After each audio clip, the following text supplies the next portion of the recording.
Colleagues, can you turn on your cameras so we can do a quorum check, please?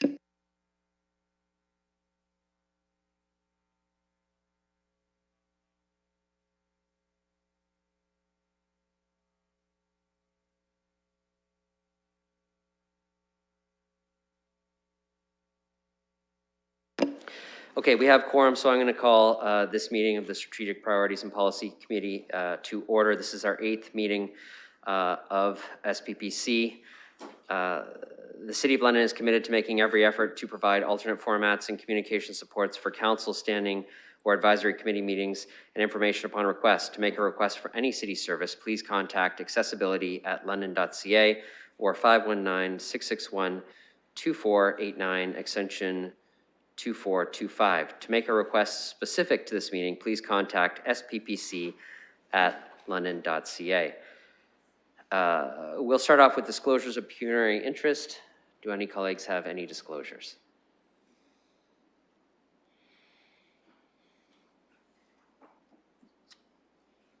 Okay, seeing none. Then our first item on the agenda is under consent. It is item 2.1, Truth and Reconciliation Commission recommendations, update on the City of London efforts. I'm going to go to Ms. Livingston to see if there is any staff comment that is necessary or will be provided on this leading into the discussion today. And certainly there'll be lots of opportunity for colleagues to ask questions. Ms. Livingston? Thank you, and through you, Mr. Chair. This report builds on the one that we brought forward last year, where we provided an update on the actions that the City of London is taking in response to the Truth and Reconciliation actions for municipalities. So this report does that, but it also does 2 additional quite important things. With the hiring of the Indigenous Community Liaison Advisor, Ms. George Antone, last May, a lot of time has been spent in the developing relations, important foundational work. And so the report strives to outline that work, as well as significant education and awareness work has been undertaken. And finally, the report brings forward at the request of council, the land acknowledgements for council's consideration. So with that, Mr. Chair, I'll leave it to council for there. And we're ready, all 3 of us, to answer any questions you may have. Excellent. I have Councillor Cassidy who has her hand raised first. Thank you, Mr. Chair. I'm so happy with this report. I want to thank Ms. Livingston, but especially Ms. Antone George and Romina as well for all of the work that has gone into this. It is so thorough. You know, over the years, we've seen somewhat of a piecemeal approach. I think you, the Deputy Mayor, at one point raised some concerns and frustration with how the approach we were taking years back was some sort of piecemeal. But, you know, when I look back and see that it was only in 2015 that the Truth and Reconciliation report came out, I'm actually kind of proud, and hopefully you are too, Mr. Deputy Mayor, with the work we did do on the last term of council. So to see it come together like this in a very organized and methodical fashion is wonderful to see. And I know the work that Ms. George Antone has put into this as well, very particularly. So I have a few questions, but I would really love to move the recommendations in this report. I thought I might want to see if there was a reason to make a slight amendment in Part A, but I had a talk and with city staff, and I don't think that I need to make any changes whatsoever. I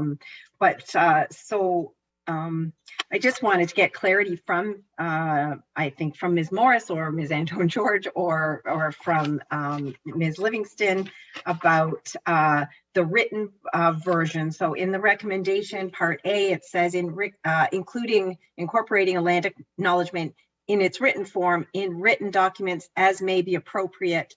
And my concern was, did we need to be specific on what written version would be used? I've been assured by Ms. Morris that we didn't need to, but maybe get some clarity from Ms. Morris on the approach that staff are going to take when it comes to that. Ms. Morris. Yes, thank you for the question, and through you, the chair. Yes, in regards to the written components, our plan to sort of disseminate this practice of using the land acknowledgement will be set off after council has approved this report. And so we are looking to do a memo to our staff that will outline sort of the times and places to use the different the different versions of the land acknowledgement.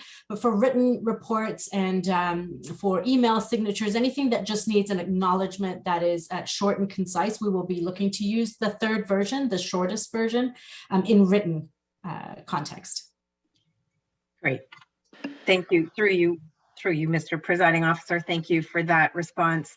I have one question about ongoing cultural training. So early on in the last term of council, there was an effort made to develop a local cultural sensitivity or a cultural training program to deliver to city staff and also to members, should it be requested, of agencies, boards, and commissions. And that training should be locally developed, not something off the shelf coming from, say, Thunder Bay or something like that, because there was a desire expressed from local Indigenous communities that this be the local context be taken into consideration. And so all members of the three communities did participate with city staff in creating that training. So there are a number of places throughout this report where they talk about ongoing training or providing training to different areas and at different levels, and that the training would also continue to be updated and changed as necessary. So I want to understand if that same sort of collaboration will happen with both Londoners who are Indigenous, from Indigenous backgrounds, and also the three First Nations who are close to the City of London. I usually slowly pause to see whose camera comes on, and then I throw it over to Ms. Morris. Thank you for the question, Councillor Cassidy, and again through you, Mr. Chair.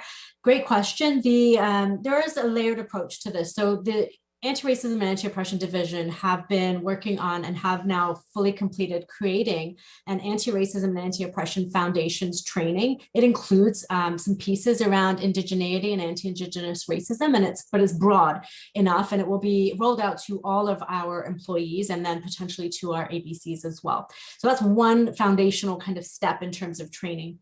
What we're also creating beyond that is a learning path for our employees. And so that will build on the foundations training, and it will allow folks to select training that is, as you said, locally based, is in keeping with very specific topics. So if there is a need to have some very specific training on indigeneity, for example, there will be options for that. There will be options for other types of specific demographics as well. So people in the corporation will have a chance to sort of delve deeper as they see fit and as they see the need, depending on their service area. But then the third piece is also bringing in our community partners. And so as you'll see in the report, there is some indication about some of our colleagues at Atlosha, and even NAMRA Center has also talked about being able to create some training. And so for those very specific organizations, we'll look to them to create and offer us training that we can then purchase as part of that learning path that is very specific to perhaps the homeless population, for example. So there are a number of ways that we're going to come at it, one being foundational, another being a learning path, and then thirdly, bringing in our colleagues from the Indigenous community to actually deliver and work with us in partnership to deliver additional training for folks. Excellent. So one final question, Mr. Chair, and that is again with regard to training. So there is an election coming up at some point this year, and at some point this year, there will be new members sitting in these council seats. And I wonder, as part of the orientation program, which I hope will be thorough and robust for new councillors, I wonder if there will be an aspect of this kind of training provided as well or offered to incoming city councillors. There are certain things that perhaps incoming councillors might not know, and I do think that this could be something that would be very beneficial. Ms. Livingston. Yes, through you, Mr. Chair. Yes, that will exactly happen. In fact, staff are deeply engaged right now in developing the new council orientation materials, and it does include material and training with respect to this area, as well as other work that Ms. Morris and her team lead. So we are working very hard with clerks to create a robust orientation for the new council. Excellent. So, Mr. Chair, with your permission, just another brief comment. First of all, apologies to Ms. George Antone. I know sometimes I mix your last name up and call you Ms. Antone George, and if I did that tonight, I'm very, very sorry. It does not in any way reflect on the admiration and respect I have in the one short year that you've been on the job, through you, Mr. Chair, the incredible progress that has been made. I'm so grateful. The report is so well written, and I know that was probably a team effort, and so thank you again to the entire team involved in this report. The conclusion is beautiful and lovely. It talks about this being about awareness and acknowledgement and establishing and building and nurturing relationships founded in mutual trust. Early in my last term of council, I had a meeting with the former chief of the Chippewas of the Thames, Ms. Leslie White-Eye, and there was an issue around the Springbank Dam going on in the City of London, and it was quite controversial, and it was quite polarizing as well, what should be done. And representing her nation, Leslie White-Eye said to me, this is not going to be the hardest thing that our communities have to navigate together. And if we do not have a trusting and strong relationship, we will not be able to navigate those difficult topics together. So this is, as it says again in the report, a step along the path towards reconciliation. I think it is this report represents a very good step. And I'm very pleased, in case you couldn't tell. Thank you. And maybe given Councillor Cassidy, you're willing to move it, at this time I'll just look to see if there's a seconder for this item. I see Councillor Turner willing to second. So moved and seconded the staff report. I'll continue with the speakers list. Councillor Turner, you're actually next. And then I have Councillor Hamou after. That works very well. Thank you, Mr. Chair. So thank you to staff for this preparation. This has been a long discussion over a couple terms, as Councillor Cassidy has identified. I have a couple quick questions. The first one is with respect to kind of a course check. How do we know? I think we've gone down a few steps before. We've made a couple missteps, but we shouldn't be afraid of those. We want to go forward with the intent of having a strong relationship with our partners. And in order to do that, we're going to do some things right, and we're going to do some things wrong. How do we course check along the way to know that and I guess I should put the caveat, recognizing, of course, the communities are not homogenous. That in some communities, some steps will be received well and others may not be. And how do we know along the way that we're making progress, we're going in the right direction, and how do we change direction if we're not? Through you, Mr. Chair. Yeah, to Ms. Morris. Thank you for the question, Councillor Turner, and through you, Mr. Chair. The answer to that really lies in the community. And so our next steps, now that we've got to this point, and as was identified in the report, that the community connections and relationship building have really been the primary focus up until now.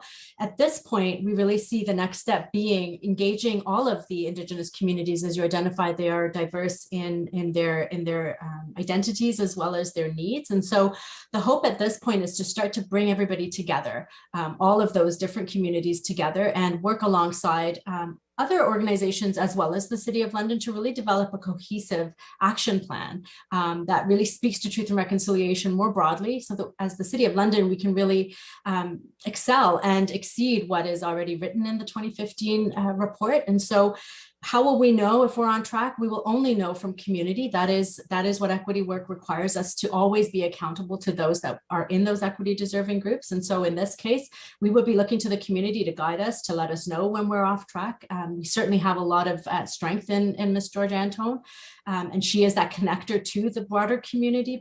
But through her, we will listen and we will learn and we will pivot, and we very well may make mistakes as well, and we'll listen and learn from those mistakes as well. So our hope is to work alongside the community and really create a plan that speaks more broadly to just what the City of London as a corporation is doing and what the broader community can actively do, not just to address the truth and reconciliation recommendations, but to go above and beyond. So not just the ones that are assigned to the municipalities, but to look at what else we can do beyond. And there are, as we've gone through the recommendations, there are many that we can also embrace, even though they're not specifically targeting the local government. And so that's what we will look to do alongside the and listening and learning from the Indigenous community that we are lucky to have amongst us.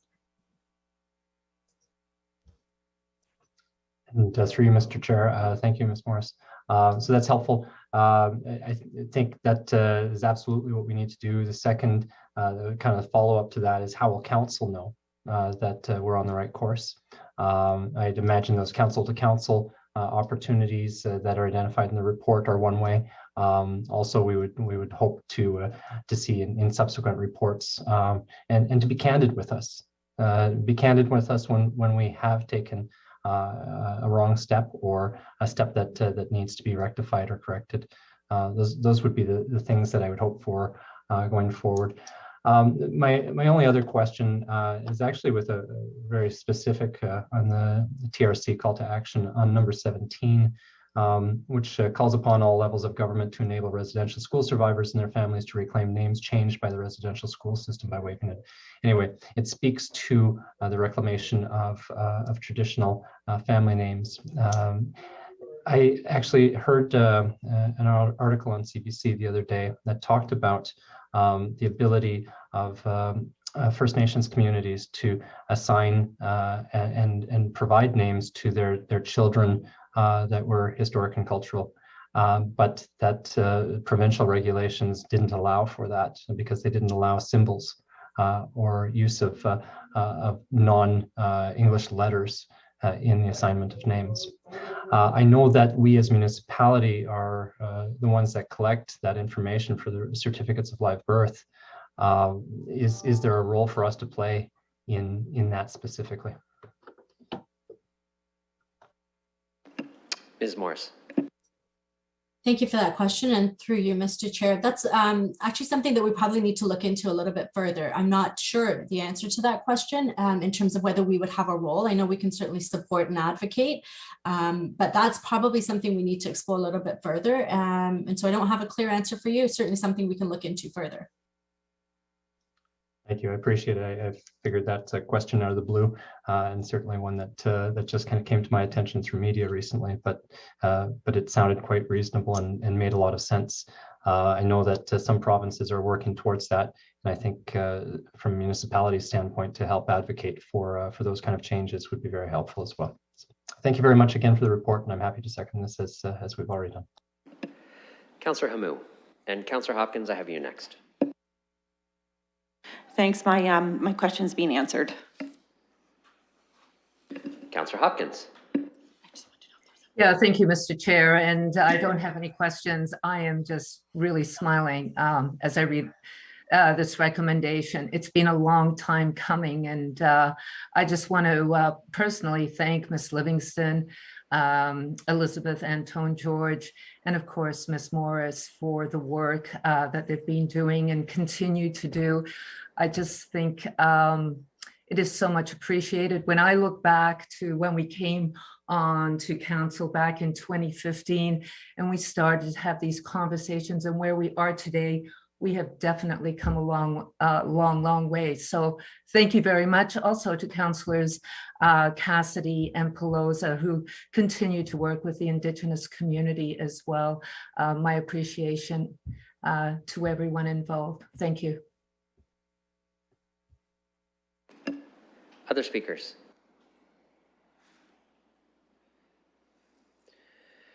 Okay, you'll indulge me, I'll say just a few brief words from the chair. I know Councillor Cassidy mentioned going back a few years and I think asked me a question, and I'll say I certainly am very proud of the work that our staff have done. And I would say, wow, you know, what a difference having a team and a division of the corporation dedicated to this sort of work, and the capacity that we now have as an organization to have expertise within the City of London to support the work that needs to be done.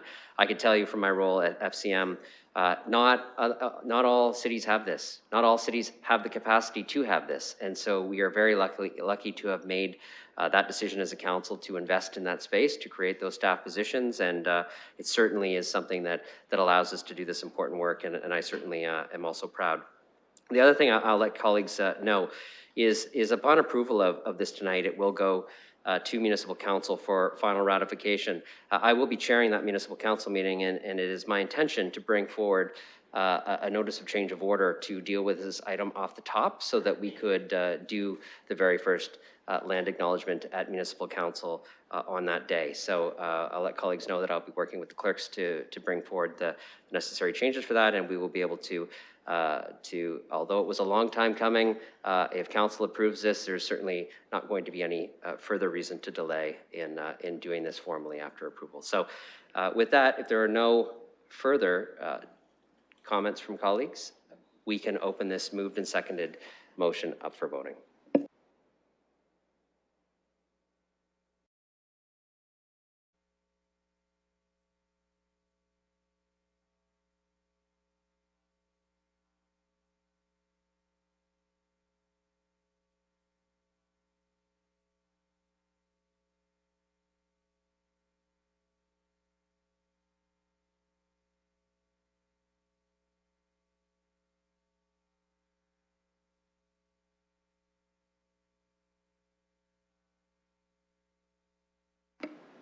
Closing the vote, the motion's passed 13-0.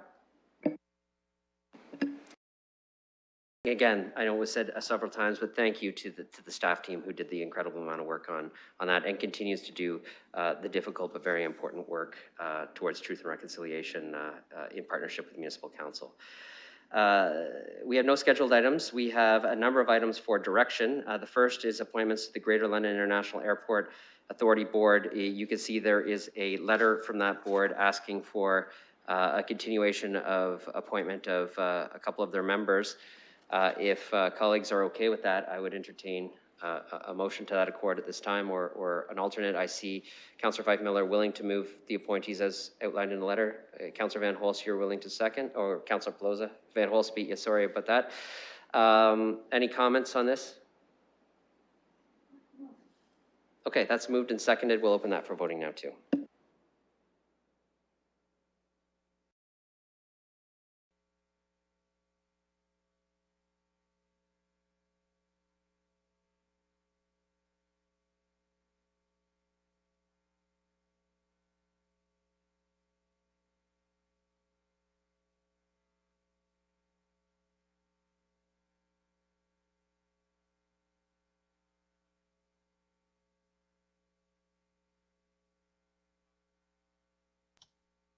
Mr. Chair, my voting button seems to recess itself before I can click on it, so I'll vote yes. Closing the vote, the motion's passed 13-0. Okay, colleagues, next few items are requests for shareholders meetings. We're going to deal with these one at a time. 4.2 is the request for a shareholders meeting by London Middlesex Community Housing. You can see the letter in your package from Mr. Chisholm. I will look to entertain a motion. I see Councillor Lewis, who happens to also be the chair of that board, who wants to speak or move. Oh, speak, and then we'll see the motion you want to move. Thank you, Your Acting Worship. Through you to colleagues, I actually had a meeting with Mr. Chisholm at noon hour today on a couple of items, and one of those is the request for our shareholders meeting.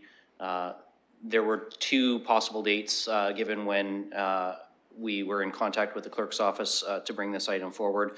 One was June the 7th and one was June 22nd's SPPC. And although the request in our package is for June the 7th, new circumstances have arisen, which leads me to ask that we amend the motion tonight to ask for that meeting to happen on June 22nd to allow our CEO to attend.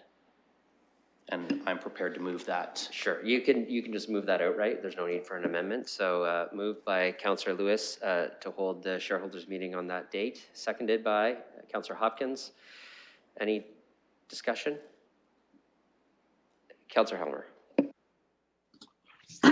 Thank you.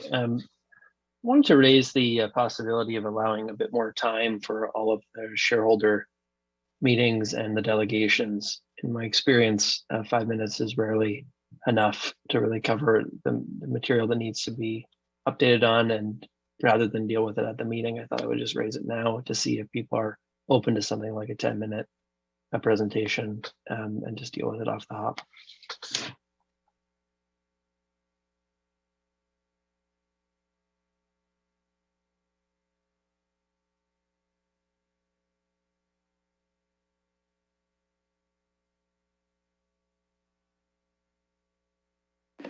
Okay, the clerk says we could certainly entertain that. And she said we don't need a motion if it's the direction of the chair, but given I only have the opinion of one person, I happen to agree with it. I think these are important boards. Does anybody object to us giving them more time than the standard 5 minutes for their presentations? Okay, then what I will endeavor to do, and I think excellent point, Councillor Helmer, it's good for them to know that ahead of time because as they prepare those presentations, they'll know that. I'll work with the clerks to communicate that they do have more time and we will make that happen. So no need for a motion on that, but great suggestion. Okay. Okay, so that's moved and seconded. Any further comments? Okay, we'll open this for voting.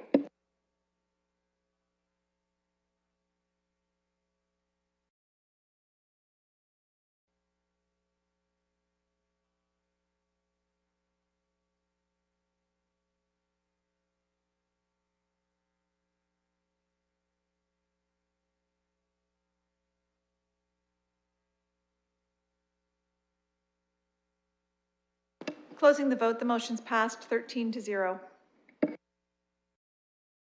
4.3 is a request for a shareholders meeting from London Hydro. You can see in that letter that it also says June 7th or 22nd. I know we have our representative from Hydro here, Councillor Van Holst. So I don't know if there's a specific preference for that, Councillor Van Holst, but perhaps you could let us know and then move the appropriate motion on behalf of that board. Go ahead, Councillor Van Holst. You're muted, Councillor. Thank you. We did have a board meeting today, and I believe one board member said they wouldn't be able to attend on the 22nd, but I believe the other date is fine. If but the certainly the chair and our CEO will be happy to attend on either date. So perhaps say I would move the 7th, or perhaps our clerks could provide some direction in terms of whether it's better to have these all the meetings on the same date. Councillor, the clerks will take direction from council. There's no preference on the day. There's nothing compelling us to have these shareholder meetings on the same day. So we have SPPC meetings for both. We can have it on either one. So if the 7th works best for the full board and they'd like to attend, I would suggest you move a motion on for that day. Okay, that will be the motion that I move. Thank you. Seconder. Councillor Lehman seconds. Any discussion on this one? Okay, we'll get that up in a second and open it for voting.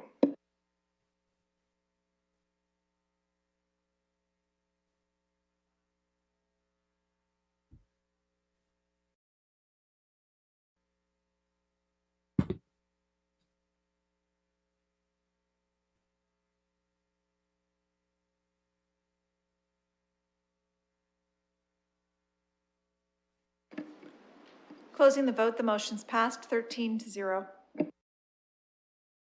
Okay, next up is a request for a shareholders meeting for HDC.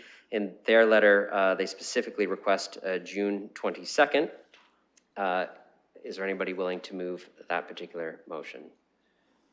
Councillor Lewis, seconded by Councillor Fife Miller. Any discussion? Okay, so we will open the vote for the shareholders meeting for HDC for June 22nd.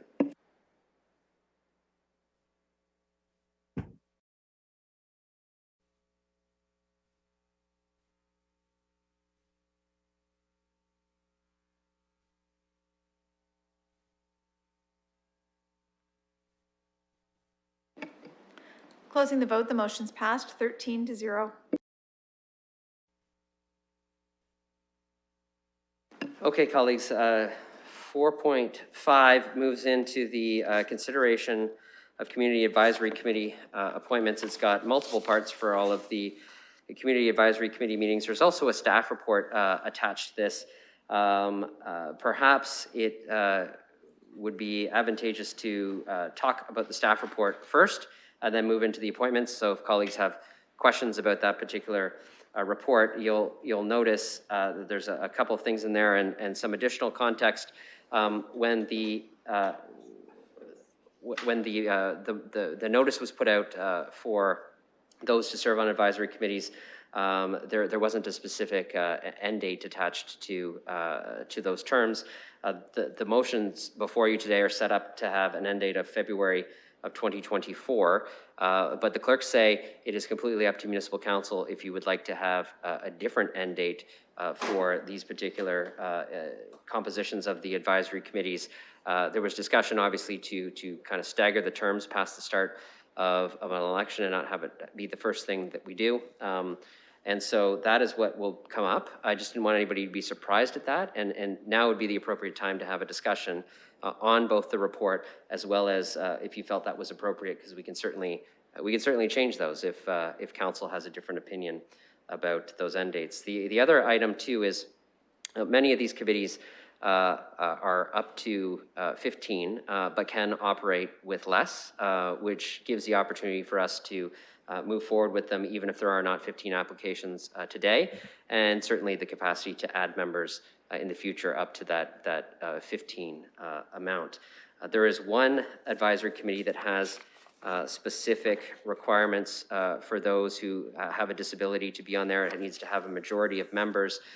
We will be voting on that committee and the nominations all together. Before we do the ratification vote, the clerk will ensure that we are meeting that requirement. And if we are, we can ratify those appointments. And if we are not, we will have to make some adjustments to ensure that there is a majority of members in that category. So those are my comments on this item. What I'd like to do now is open it up to colleagues for any questions or discussion on the covering report outlining the process and the other things that I've mentioned today. Colleagues, any speakers?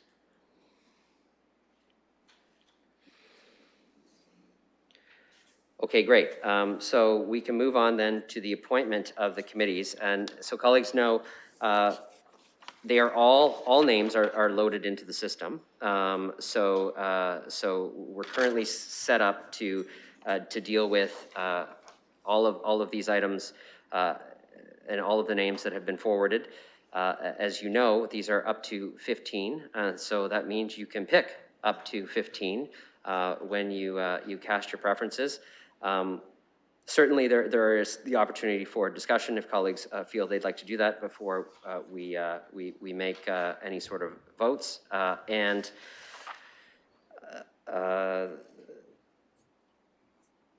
please take note of your added agenda. There were names that were added since the original agenda came out, and so we certainly don't want to miss anybody who may have submitted their application for the added agenda deadline.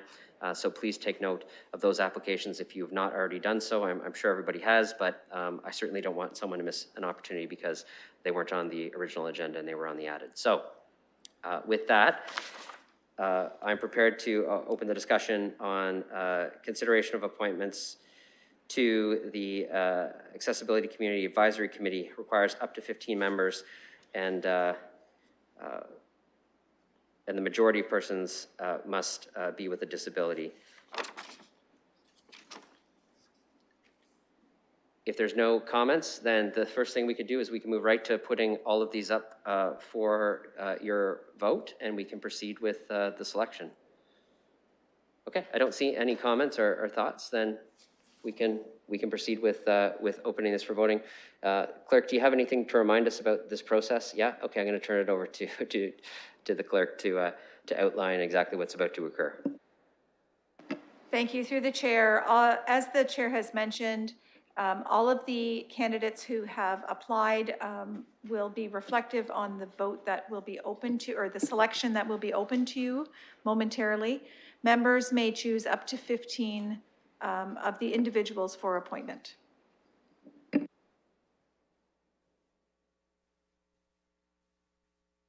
And that is available for voting now. And make sure that they've got this all selected.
Through the chair, the vote is closed.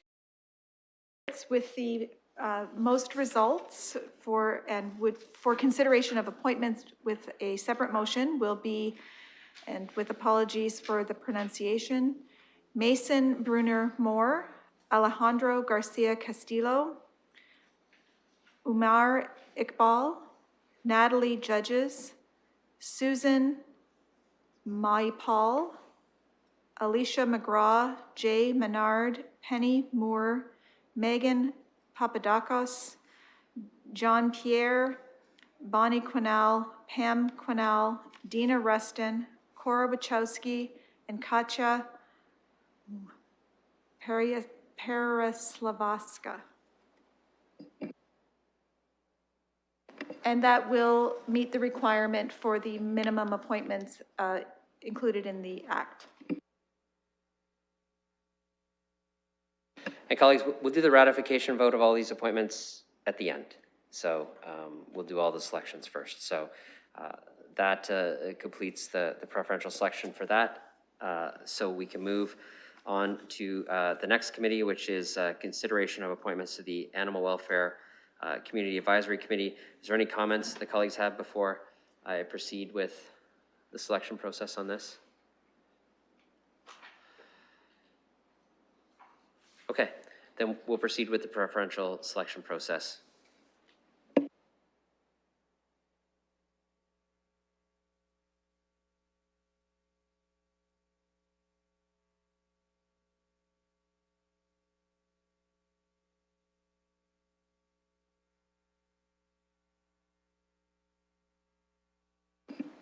Through the chair, we will open the selection process for this, noting that there are not the number of applications for the requirement.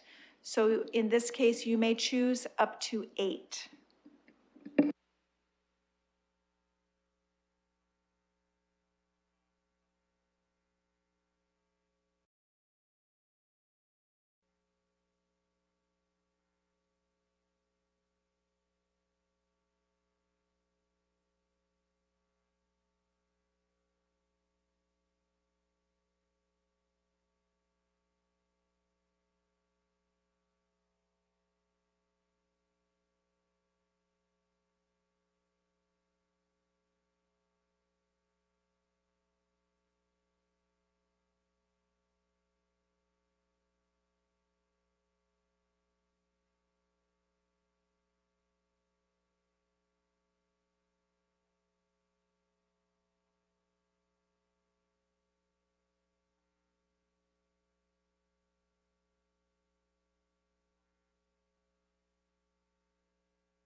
Closing the selection process for the Animal Welfare Advisory Committee.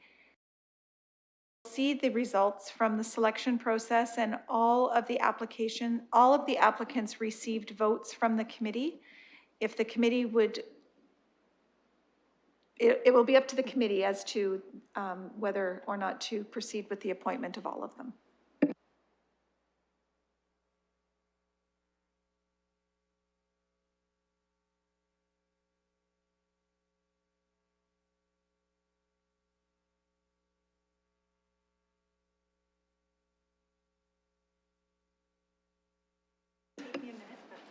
Sure. Colleagues, just something on the fly, given the process, for your consideration. First, the clerk had mentioned that that we did not receive enough applications to fill the committee. That is not true. The committee is up to 15 members, and so it can have fewer than that and operate As well, it was set up that we do the ratification votes at the end, and we could certainly do those all separately or all together. We can also do them after each committee selection if that's colleagues' preference. If your preference is to do it that way, just let me know. We could do it either way. I'm just following the way that the clerk set it up in the system. If anybody, Councillor Lewis. Thank you, Mr. Acting Mayor. Through you, it would actually be my preference if we ratify them after each committee. And I'll share just my thought process with colleagues is that if a change were to come in ratification at the end, it may change the outcome of my votes for individuals on subsequent committees. It's my personal opinion that no one should serve on more than one of these committees. And so if I have somebody that is elected to one committee, I won't be supporting them on future votes. But of course, if that's not ratified at the end, that might change my voting pattern. So I'd prefer if we can ratify them as we go. So there's no problem in doing that way. Again, we were only proceeding the other way because that's the way that it was set up in the system, but the clerk had indicated to me just a moment ago, if that's committee's preference, we can certainly do the ratification votes. It sounds like at least one member of council prefers it that way. I see a couple of nods. So if there are no objections from colleagues, let's ratify them after we do the selection process. I think that's also much clearer. Which means, although we've just done Animal Welfare Committee, let's return back to the finalized preferential slate for our first group of committees and do the ratification vote on that one. And the clerk is prepared to do that. So I'll let the clerk outline what we're voting on, and we'll just take care of these all at once with the preferential selection and then the ratification of the members back to back. So clerk. Thank you. Through the chair, if members will refresh their screen or click on the current item, there is a new vote that has been attached to the main item 4.5, and that will deal with the appointments to the Accessibility Community Advisory Committee. So we would require a mover and a seconder to ratify these appointments. So I have a mover in Councillor Lewis and a seconder in Councillor Van Meerbergen to ratify the listed appointments that you'll see in eScribe for the members of the Accessibility Community Advisory Committee. Any discussion? Okay, we'll open that ratification vote.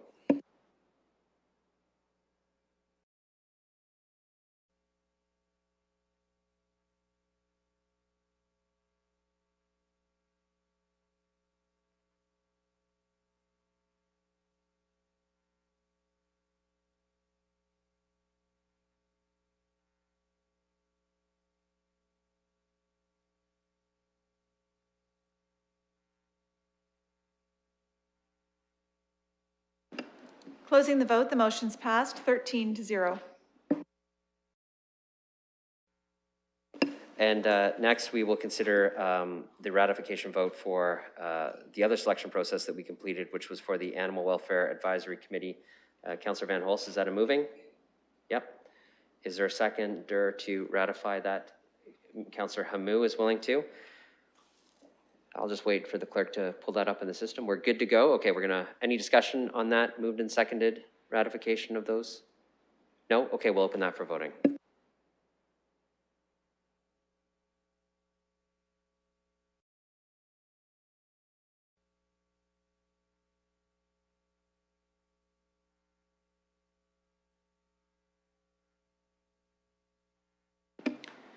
Closing the vote, the motion's passed 13-0. Okay, next up, the preferential selection process for consideration of appointments to the Community Advisory Committee on Planning. Up to 15 members. We have more than that on the list. Is there any comments before I open this for your selection? No? Okay, so we'll open this for the selection process.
Councillor Hopkins?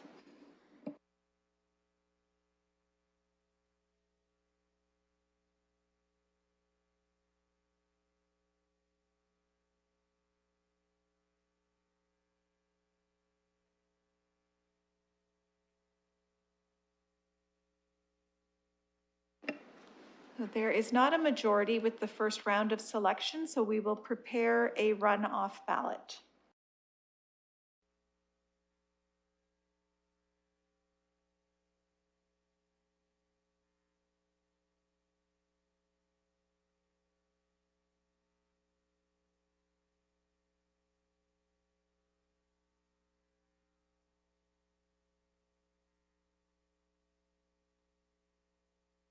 Through the chair, after the first round of selection, the candidates with no votes and/or the fewest votes drop off the ballot. So in this case, the runoff will include all of the applicants except for Tariq Khan and Ariana Mauricio.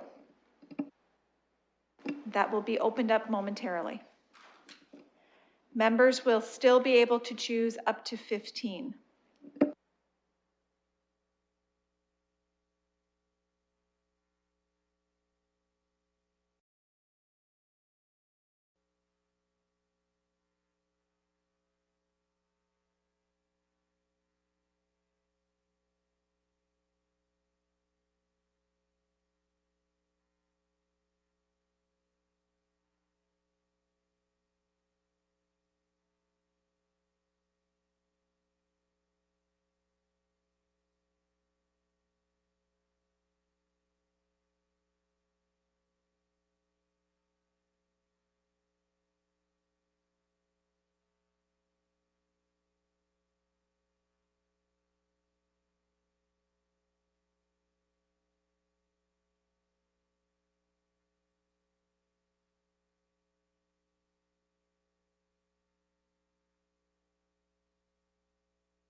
After the second round of selection, there is not a majority, so the candidate with the fewest number of votes will drop off of the runoff ballot, and that will be Diane Devine, and a new selection will be opened momentarily.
After this round of the selection process, there is still not a majority. So Tina Roberts and Narojan Surik Kumar will drop off of the candidate selections.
Through the chair, after the most recent selection round, there is still not a majority. So in accordance with the policy, the council policy, the final candidates will be chosen.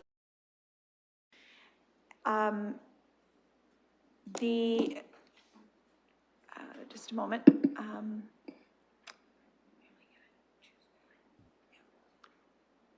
So the names, Mike Bloxham, Joshua Dent, and Devinder Luthra will be placed into a container, and 2 of those 3 names will be drawn out, and those will be the applicants who will be appointed or through the selection process.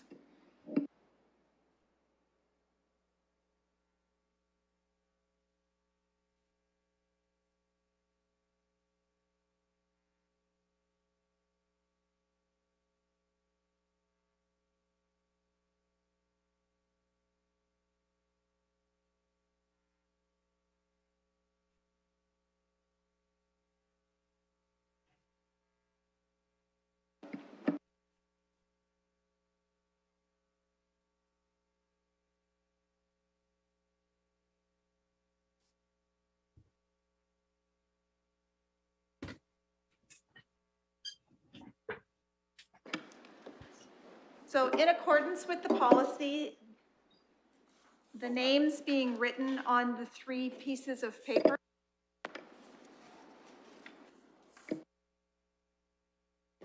are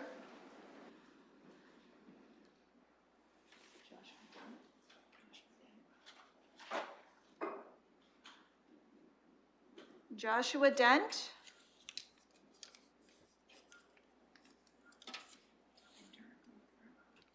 Devinder Luthra,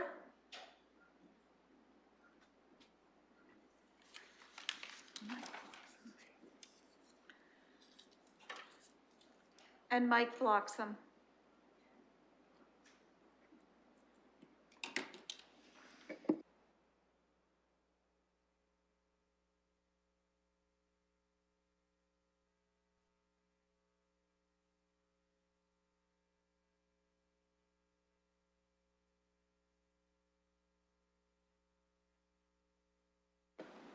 The first name drawn by lot is Mike Bloxham.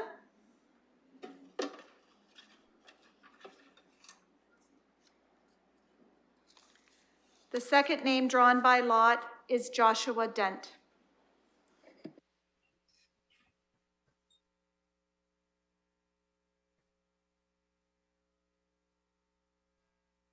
Okay, so as we prepare the ratification vote, I'll just make sure colleagues don't have any questions about that particular process, given it's, the clerks are following our policy. Okay.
So if members refresh and go to the current item, you will see a motion available for the appointment to the members of the Community Advisory Committee on Planning attached to item 4.5. And clerk, my apologies for doing this to you. However, I know that I've just received a message from members of the public and many of whom are applicants for the advisory committee.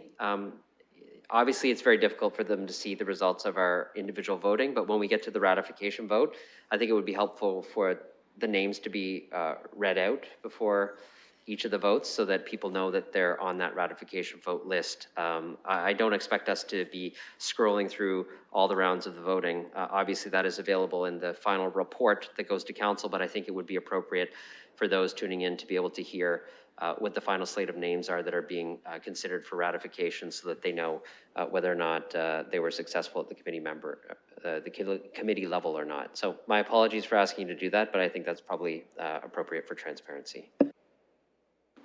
Thank you, and I will again apologize in advance for pronunciations.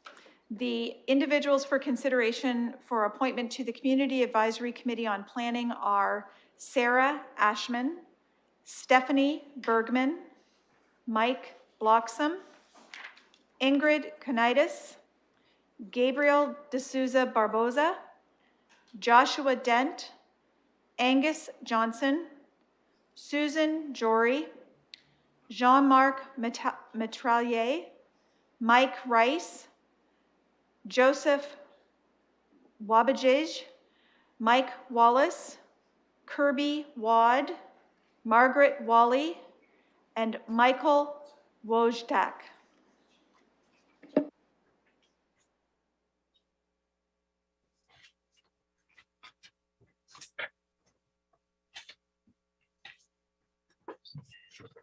So we need a mover and a seconder for that particular list. Moved by Councillor Hamous, seconded by Councillor Turner. Any discussion? Okay, we'll open that list of appointments for ratification.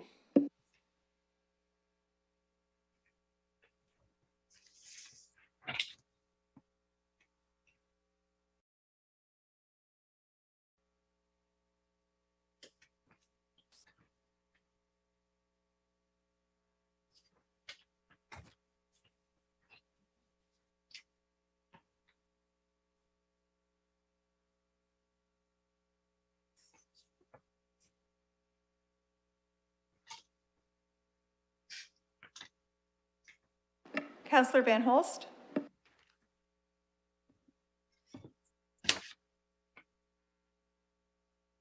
Closing the vote, the motion is passed 13-0.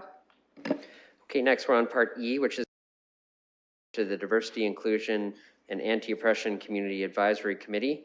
Again, we're up to 15 members, and we have more applicants than that. Are there any questions before we start the preferential selection process? Okay, seeing none, then we'll start this process as well.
Following that round of selection, there is not a majority, so we will do a runoff and the selection available will be Penny Moore and Christina.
Councillor Van Meerbergen?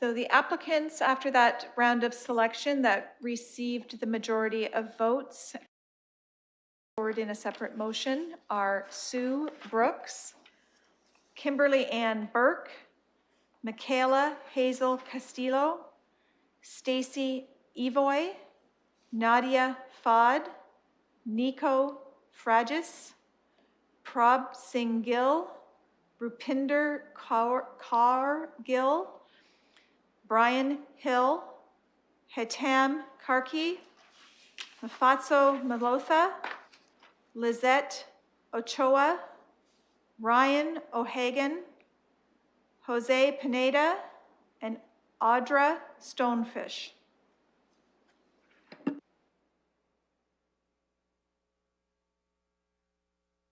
Okay, those names have been read out. I need a mover and a seconder for that slate of candidates. Councillor Lewis, seconded by Councillor Hopkins. Any discussion? Okay, seeing none, we will open this for ratification. The clerk needs a minute.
That vote is now available for members.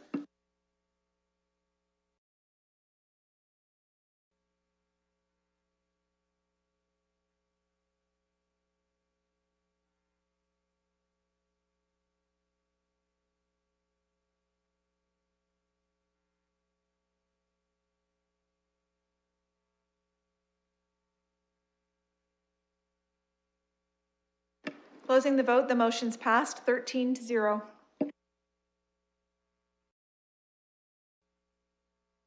Okay, item F, consideration of appointments to the Ecological Community Advisory Committee. It requires up to 15 members. There are not 15 applicants, but we will still go through the same process to see if all the applicants get a vote. Councillor Cassidy.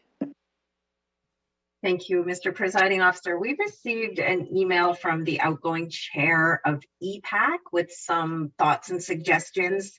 One person who applied for this committee had applied for this one and the next, and the chair was suggesting that perhaps that person would be a better fit on the other. And then also two others who had applied for the next one, he thought would be a better fit for this one. So I wonder if there had been any outreach to these individuals, if this had been discussed with those people who had put their names forward. Certainly I can ask the clerk, but I don't anticipate that they would have done any outreach on that. I don't know if any other members of council did, but I'll go to the clerk. Thank you. Through the chair, our office has not been contacted about any such changes to applications. Councillor Cassidy. So depending on how this goes, I knowing that there will be some spots open on the Ecological Community Advisory Committee, perhaps at some point there could be some outreach to the people mentioned to see if they would be interested in filling the vacancies on that one. I don't know. I'm just throwing that out there, and follow the process that we have before us today. Given just maybe some thoughts, I don't know if this will be helpful for colleagues. Given this is a new setup of the advisory committees and a new process, you know, one of the paths forwards is if we don't have enough applications to fill the advisory committee and we've completed those appointments, obviously that advisory committee has the capacity to meet. And given this committee in particular has been very active in recognizing where they feel they have gaps in the skill sets and things like that, I don't see why that committee can't make a request to council to say, we can have up to 15, we're operating with X number, and we'd really like a couple of more people appointed. Like we've committed to having I think a different type of dialogue with our advisory committees. And so I know that there's a path here where we put a couple of people on a committee, not sure if that's where they want to serve, but there's also a path where we make the appointments today based on what we have before us. And then we let the committees engage with us about the need for more members and perhaps some gaps in skill sets that they might have, particularly those who are not serving up to the maximum. So we could appoint, they could operate, and then they could engage with us about any deficiencies they have with their ability to operate under that, with that membership. Just some thoughts for you to share. I don't know, Councillor Cassidy, if you want to comment on that, but that also is a path forward as well. Any other discussion on the appointment on this one before we proceed with the selection process? Okay, seeing none, then we will open a selection process for this.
Closing the selection process, and all members received votes.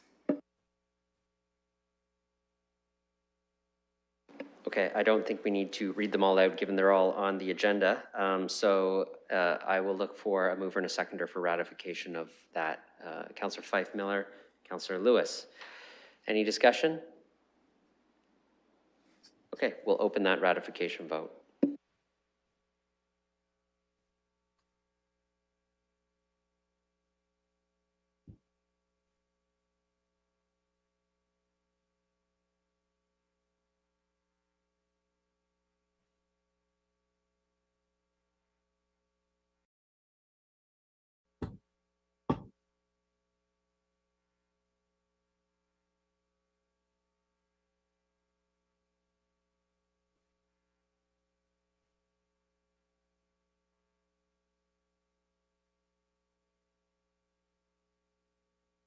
Closing the vote, the motion's passed 13-0.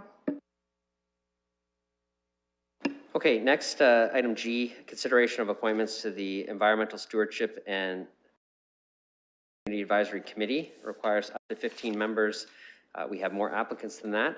Any questions before we start the preferential selection process? Okay, seeing none, we will open that process momentarily.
There will be a runoff selection process with all of the applicants excluding Tariq Khan and David Poloff.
Colleagues, just pause your selection. There may be an individual missing from the ballot, so just hold tight for 1 second.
Through the chair, I think that one of the candidates was inadvertently removed from the runoff, so we will reopen that second round of selection.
There will be an additional runoff selection process, and the name Bonnie Mose will be removed from the available candidates.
There will be another runoff round.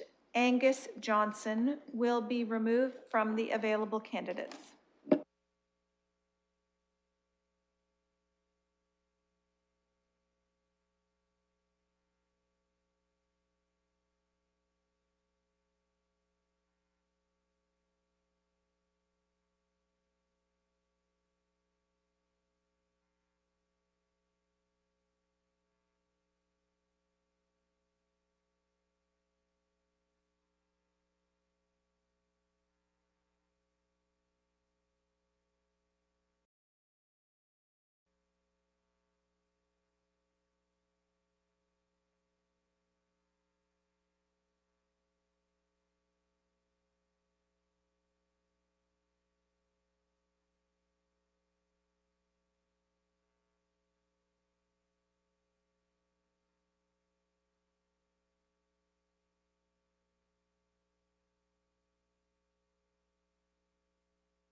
Councillor Van Meerbergen?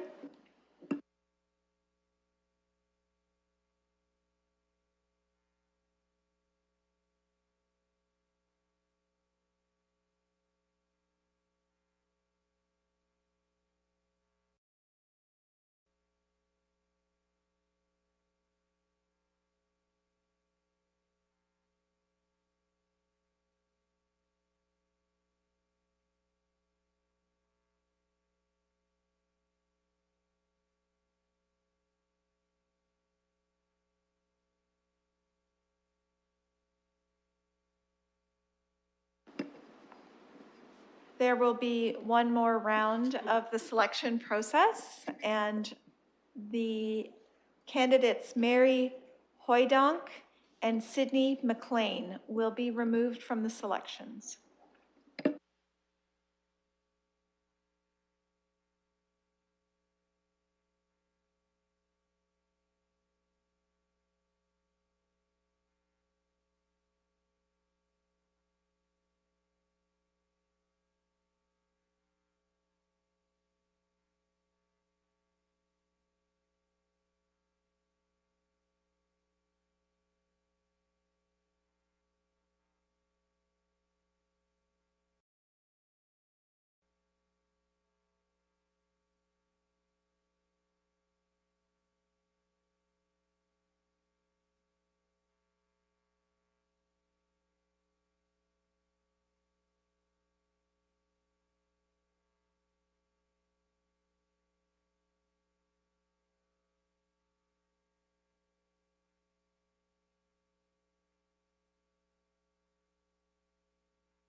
It will be necessary to draw by lot for the final appointments.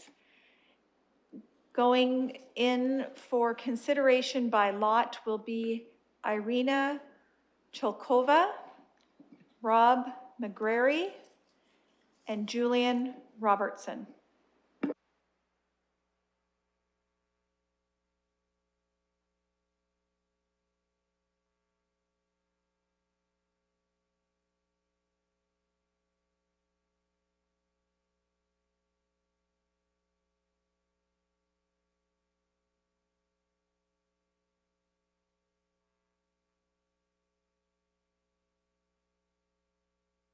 Would you like to observe again? Okay. So going into the lot for selection are Irina Cholkova, Julian Robertson,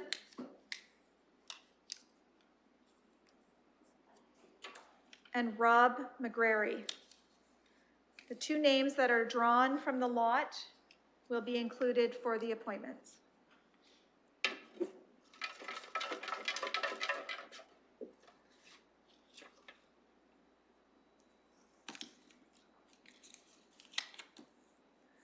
Rob McGrary,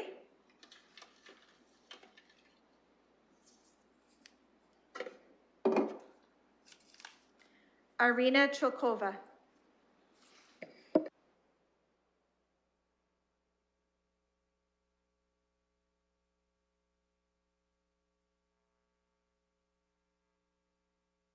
Okay, momentarily, the clerk will compile and then read out the names that will be on the list for the ratification vote.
Mr. Chair, we only should have drawn one from the lot, and the first drawn was Rob McGrary. So Irina Chilkova will not be included in the appointment motion.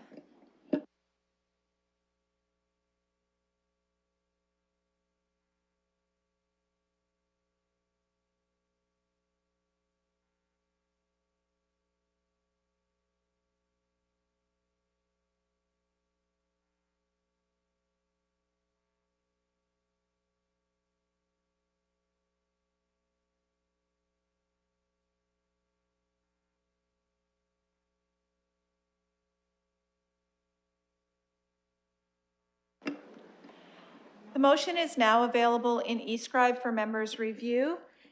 It includes appointments to the Environmental Stewardship and Action Community Advisory Committee for the term ending on or before February 2024, including Danita Alec, Patricia Almost, Marianne Griffith, Alexandra Hames, Carol Hunsberger, Rob McGarry, Christine Metler, Lucas Palger, Michael Ross, Brendan Samuels, Girish Sankar, Lily Vuong, Amanda Whittingham, Islam Al-Gamraway, and Nirwanda Saror. Okay, I need a mover and a seconder for that. I see Councillor Pelosa and Councillor Turner willing to move and then second. Any discussion? No? Okay, we'll open this for this ratification vote for approval.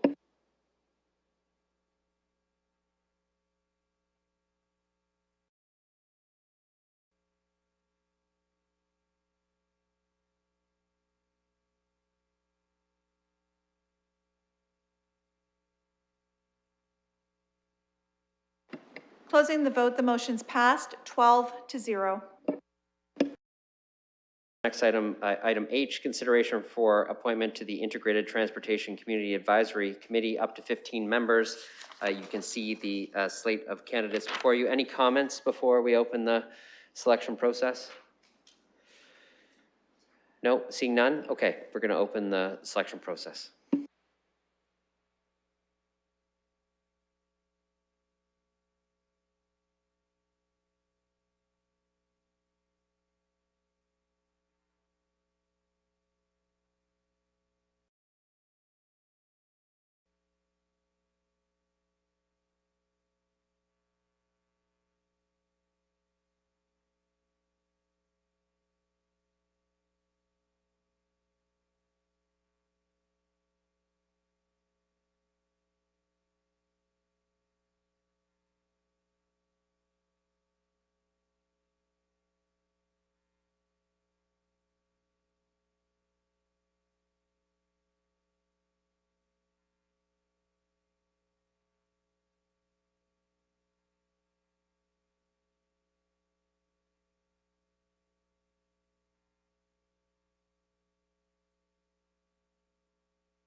So after that selection process, Sebastian Jimenez and Mike Rice will drop off of the motion that I will prepare for committee's consideration.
The motion is available in eScribe with the following individuals to be appointed as voting members to the Integrated Transportation Community Advisory Committee: Ralph Buchal, Rachel Kabunak,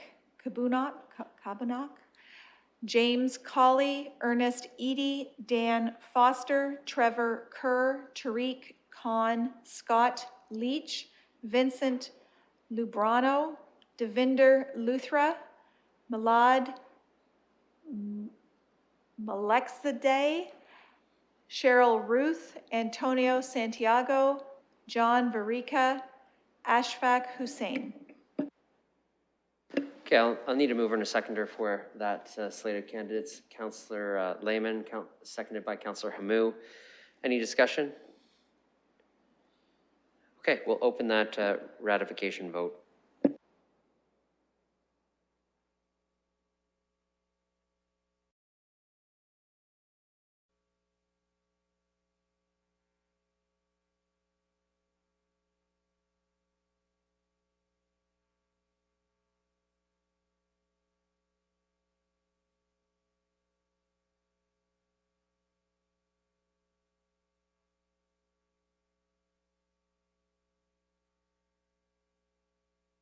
Councillor Helmer.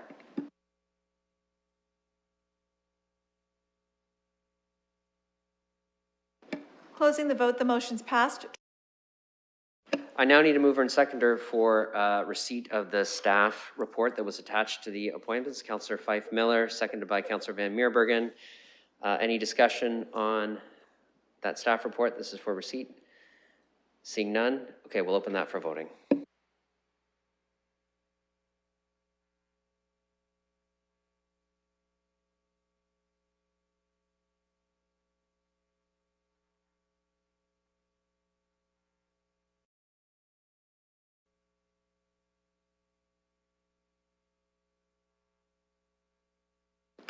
Closing the vote, the motion's passed, 12-0. Colleagues, there are no scheduled additional business. Is there any additional business that colleagues have? No, seeing none, then I'll look for a motion to adjourn. Councillor Hopkins, Councillor Van Holst. I can do this one by hand, so screen's on. All those in favor of adjournment? That motion's carried. All right, we are adjourned. Thank you everyone for your time today. Appreciate it.